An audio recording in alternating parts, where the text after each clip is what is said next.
Bismillahirrahmanirrahim. Assalamualaikum warahmatullahi wabarakatuh. Hamidalillah wa musalliyan ala rasulillah Sayyidina Muhammad ibn Abdillah. La hawla wa la quwata illa billah. Rabbi surah li sadri wa yassir li amri wahlul 'uqdatam min lisani yafqahu qawli.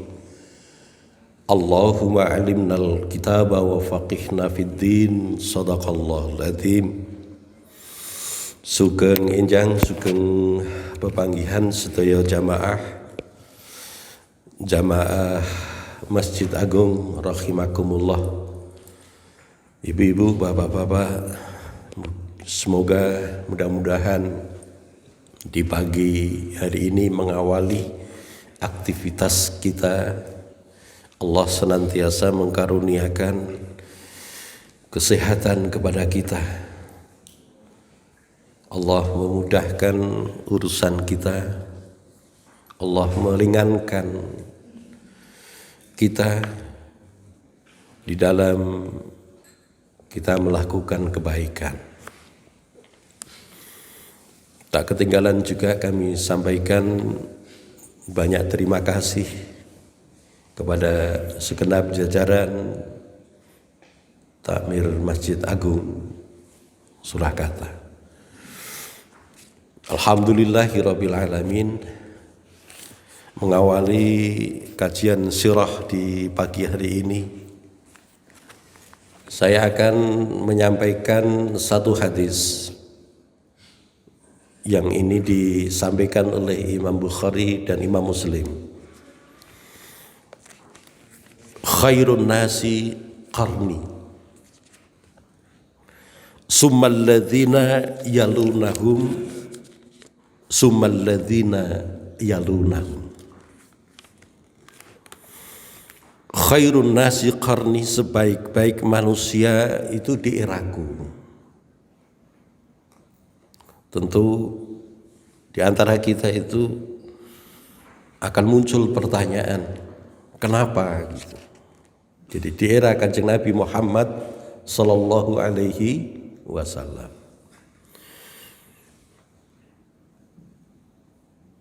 orang-orang sahabat yang hidup di era Kanjeng Nabi Muhammad sallallahu alaihi wasallam dingetikakan oleh Kanjeng Nabi itu sebagai khairun nas. Tentu jawabannya karena orang-orang ini mengimaninya, mendapatkan kesempatan untuk menemani, untuk membantu Rasul di dalam menegakkan risalah ini, dan sekaligus mendapatkan bimbingan, didikan secara langsung dari manusia terbaik, manusia pilihan Allah Subhanahu wa ta'ala, Kanjeng Nabi Muhammad sallallahu alaihi wasallam. Khairun nasi qarni, summal ladzina yalunahum, kemudian generasi berikutnya, generasi tabi'in. Kenapa mereka pun juga diungkapkan sebagai juga generasi yang baik? Karena mereka dan dididik oleh orang-orang yang juga dididik secara langsung oleh Kanjeng Nabi Muhammad sallallahu alaihi wasallam. Summal ladzina yalunahum, kemudian generasi berikutnya dan kita tidak tahu kita ini itu untuk disinkronkan dari hadis ini generasi yang keberapa gitu ya. Yang keberapa.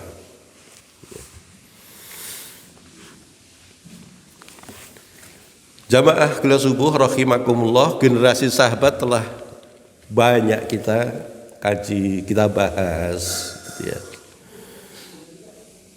Ya, karena pembahasan kita di dalam sirah. Nah, kali ini kita akan membahas generasi tabi'in.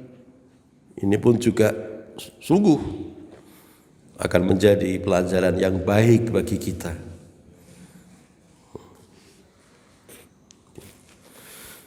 Jadi yang kita bahas ini itu tokoh kenamaan.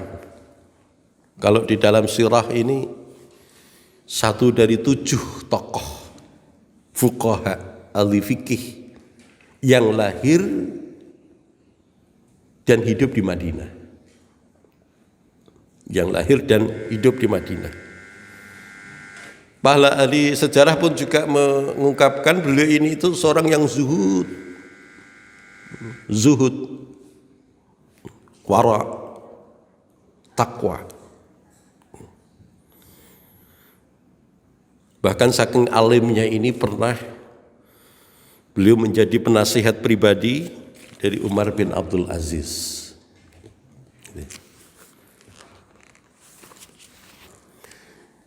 Dalam satu kisah disebutkan, jadi menjelang siang gitu ada seorang 4 pemuda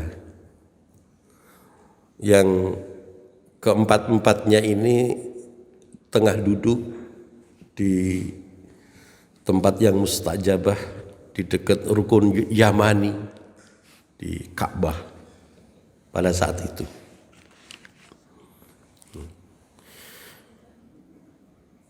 Di antara mereka mengungkapkan, jadi berdoa di tempat yang mustajabah tersebut.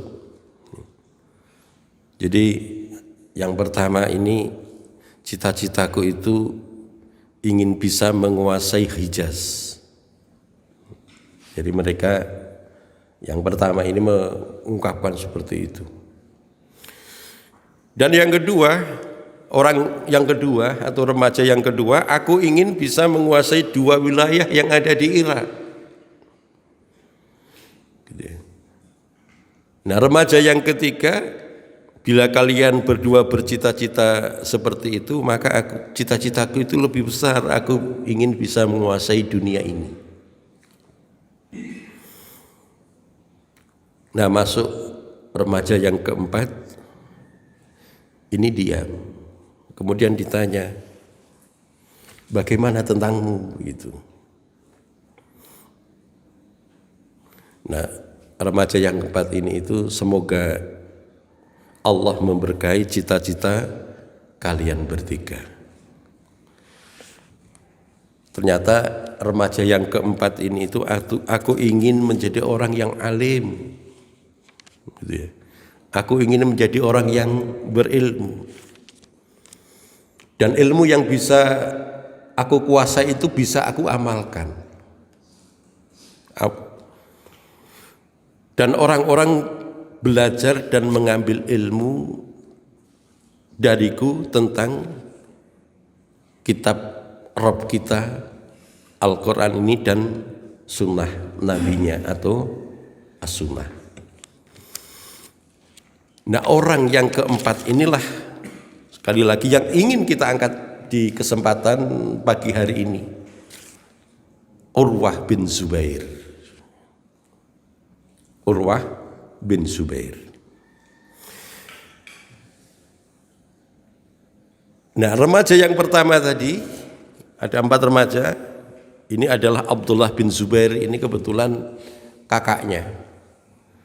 Dikisahkan itu kalau Abdullah bin Zubair gitu ya, itu sebagai sahabat Rasul. Cuman beliau waktu itu ya masih di usia-usia kecil begitu ketemu Rasul. Kemudian juga Mus'ab bin Zubair, Abdullah bin Zubair, Mus'ab bin Zubair, Urwah bin Zubair, ini 3 orang yang bersaudara. 3 orang yang bersaudara. Kemudian yang keempat atau remaja yang ketiga tadi Abdul Malik bin Marwan. Abdul Malik bin Marwan. Jamaah kula subuh rahimakumullah. Jadi Urwah bin Zubair itu seorang remaja yang tumbuh di lingkungan yang dikelilingi oleh tokoh-tokoh pilihan. Oleh tokoh-tokoh pilihan. Kenapa kita bisa mengatakan dikelilingi oleh tokoh-tokoh pilihan itu? Ayah beliau itu adalah Zubair bin Awam. Jadi Zubair bin Awam ini salah satu sahabat Kanjeng Nabi Muhammad sallallahu alaihi wasallam, satu dari 10 sahabat yang mendapatkan kabar gembira akan dimasukkan surga tanpa hisab. Luar biasa.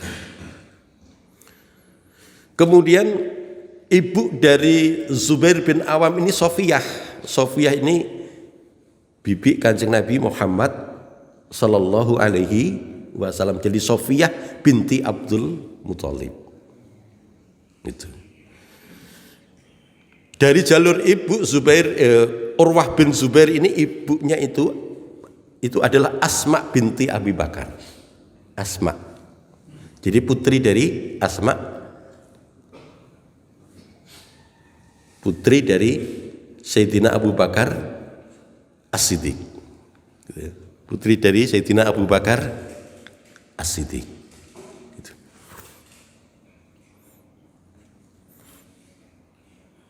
Sementara bibi beliau ini itu adalah Aisyah radhiyallahu anha, istri Kanjeng Nabi Muhammad sallallahu alaihi wasallam.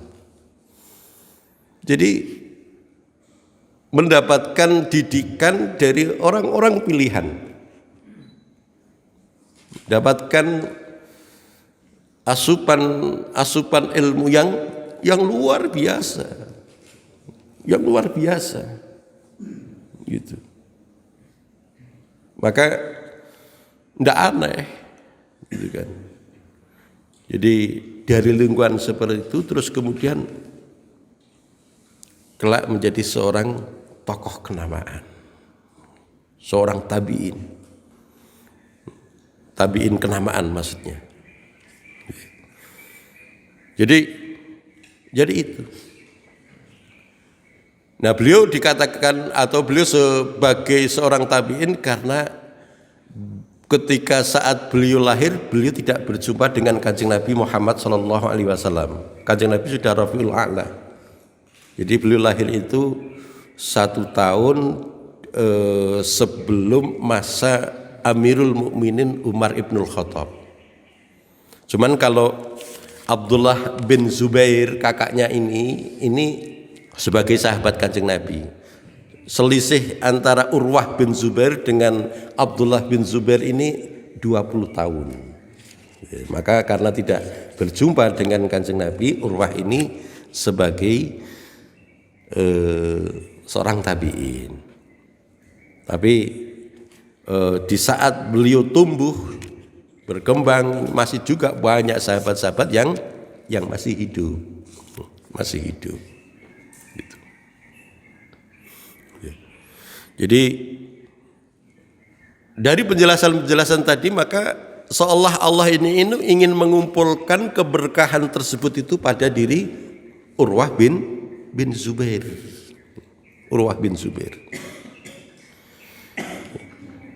Jamaah kula subuh rahimakumullah. Beliau ini itu memiliki ketabahan yang luar biasa. Maka ini saya mengambil ibrah dari Urwah bin Zubair ini. Saya mengangkat ini. Dan 2 atau 3 pekan kemarin telah kita angkat sosok pribadi dari sahabat Kanjeng Nabi Sayyidina Abu Bakar As-Siddiq radhiyallahu anhu, dan ini adalah cucu. Ini adalah cucu dari Sayyidina Abu Bakar As-Siddiq, dari putri beliau Asma binti Abi Bakar. Jadi dijelaskan beliau seorang hafid, faqih, banyak hafal meriwayatkan hadis itu dari jalur bibinya Aisyah, karena juga sangat dekat, gitu ya, sangat dekat. Jadi di samping itu beliau itu tidak pernah meninggalkan saum, gitu ya. Bahkan saat menjelang ajal pun dalam keadaan berpuasa. Dan lebih dari ini itu pun juga selalu bangun malam untuk menunaikan sholat malam. Cuman sekali saja di dalam hidupnya beliau itu meninggalkan sholat malam. Dikarenakan apa? Allah itu memberikan ujian. Memberikan ujian itu berupa begini. Jadi kalau sekarang ini itu penyakit itu namanya kanker kulit. Jadi kulitnya itu mulai dari telapak kaki sampai betis ini itu membusuk. Gitu ya. Jadi Allah menguji itu. Jadi, membusuk. Nah. Orang-orang yang ada di sekelilingnya ini khawatir melihat apa yang dialami oleh Urwah bin Zubair ini itu. Jadi khawatir apa? Kalau penyakit tadi itu menjalar ke seluruh tubuh. Karena apa?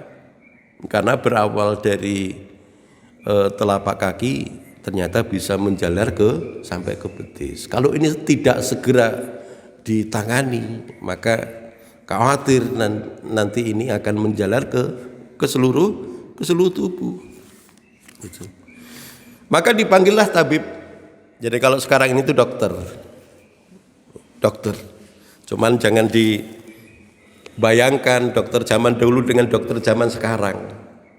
Dari alatnya saja pun tentu beda gitu. Sekarang kan dokter dengan alat yang sudah canggih gitu. Sudah canggih. Setelah didiagnosis oleh tabib, setelah didiagnosis oleh dokter, maka mesti harus diamputasi. Jalan terakhir itu mesti harus diamputasi. Padahal kalau ini tidak ya ini tadi. Jadi kalau tidak diamputasi ini berbahaya gitu ya, berbahaya. Cuma tidak mungkin itu langsung dipotong itu saja. Betapa sakitnya yang dirasakan oleh Urwah bin Zubair tadi itu. Maka dengan bahasa santun, dengan bahasa lembut, tabib tadi mengatakan, wahai syekh gitu. Wahai syekh, untuk mengurangi rasa sakit ketika dilakukan amputasi ini itu, minumlah syekh khamr gitu. Jadi karena kenapa disuruh minum itu? Ya ini ya masa dulu gitu ya. Jadi untuk mengurangi rasa sakit tadi itu, anestesi gitu ya. Pembiusan lah kalau sekarang ini. Maka Urwah bin Zubair tadi mengatakan begini, tidak pantas bagiku untuk minum barang haram sambil mengharap kesembuhan dari Allah Subhanahu wa ta'ala. Tidak pantas bagiku untuk minum sekalipun cuma sedikit, sementara saya mengharap kesembuhan dari penyakit yang saya alami ini. Biarlah keadaanku tetap seperti ini. Saya berharap kepada Allah, mudah-mudahan Allah memberikan pahala yang besar karena bersabar dari sakit ini itu. Dengan ridho Allah akan memberikan ganti pahala yang besar. Terus kemudian urunglah itu tadi. Tapi berjalannya waktu, maka orang-orang yang ada di sekitarnya tadi itu pun juga kekhawatirannya itu semakin bertambah-tambah. Ini mesti harus segera ditangani begitu. Maka juga disampaikan kepada Urwah bin Zubair gitu ya. Wahai tuan, wahai syekh, ini mesti harus segera ditangani. Harus segera ditangani. Maka pada saat itulah okelah. Kalau sudah tidak ada jalan lagi kecuali cuman itu harus diamputasi. Di dalam satu riwayat dikatakan begini, saya mau sholat dulu. izinkan saya sholat, gitu ya. Maka di saat sholat itu silakan potong kaki saya. Benar, Urwah bin Zubair tadi itu melakukan sholat. Maka di dalam sholat ini itu kakinya itu diamputasi, dipotong. Dan dia tenggelam di dalam sholatnya tadi itu. Seolah-olah tidak merasakan betapa sakitnya ketika kakinya diamputasi itu. Dan itu tepat itu di dekat lutut nih, atau di lutut itu kalau di dalam sirah ini itu ya. Gitu ya. Maka seusai sholat gitu ya. Itu ya. Obat yang mesti harus digunakan ini itu jadi minyak zaitun yang mendidih begitu. Minyak zaitun yang keadaannya mendidih itu terus kemudian disiramkan oleh dokter tadi, oleh tabib tadi itu ke luka yang baru diamputasi tadi itu, atau di kaki yang baru diamputasi itu. Luar biasa betapa sakitnya itu. Baru kalau itulah kemudian beliau itu pingsan. Karena keadaan itulah kemudian hari itu beliau itu tidak melakukan sholat malam tadi itu. Karena itu tadi itu. Begitu. Itu. Dan di saat bersamaan terdengar satu berita begini. Jadi beliau itu mempunyai beberapa putra. Ya, ada 7. Cuman ketika saya melihat di dalam sirah ini, putra beliau yang juga kelak menjadi ulama kenamaan itu Hisham bin Urwah bin Zubair, gitu ya, bin Awam. Jadi salah satu anaknya tadi ketika itu ya anak kecil lah gitu ya, tengah bermain di kandang kuda milik Malik bin Marwan, disebutkan seperti itu, tak sengaja kemudian kena selentak gitu ya dari kaki kuda tadi itu, anaknya meninggal. Di riwayat yang lain ada yang mengatakan terjatuh, anaknya tadi terjatuh.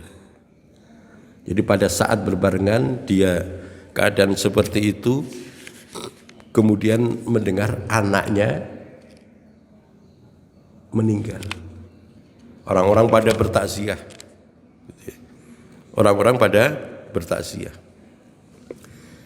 Pada saat itu inilah benar-benar Urwah bin Zubair tadi itu seorang alim yang benar-benar ilmunya tadi itu sudah menep. Kalau saya katakan seperti itu, sudah menep. Jadi segala puji bagi Allah, bagimu ya Allah. Mereka Engkau karuniai kepadaku 7 anak bersaudara. 1 di antara mereka Engkau ambil. Dan alhamdulillah Engkau masih menyisakan 6. Alhamdulillah Engkau masih menyisakan 6. Sebelumnya aku punya 4 anggota tubuh, 2 tangan, 2 kaki. Engkau ambil salah satu dari anggota tubuhku itu. Engkau jualah yang memberi dan engkau jualah yang mengambilnya.